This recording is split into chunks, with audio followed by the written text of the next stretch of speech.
Milovníci cyklistiky si minulý víkend přišli na své. Za panujících tropických teplot na ně čekala technicky náročná trať. Mnohé z nich to ale nepřekvapilo, protože zde nebyli poprvé.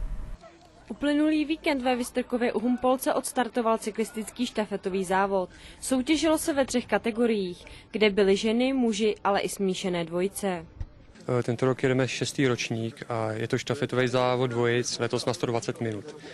Jezdili jsme vždycky 250 a letos jsme se rozhodli to zkrátit i na 2 hodinky, na 120 a myslíme, že přijelo víc účastníků.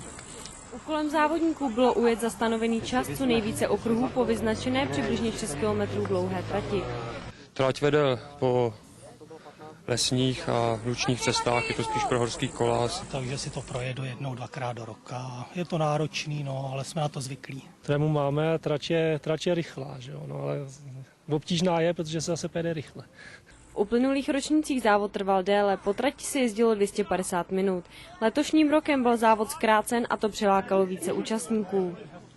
No, zatím je prezentovaných 30 dvojic, čekáme kolem 40.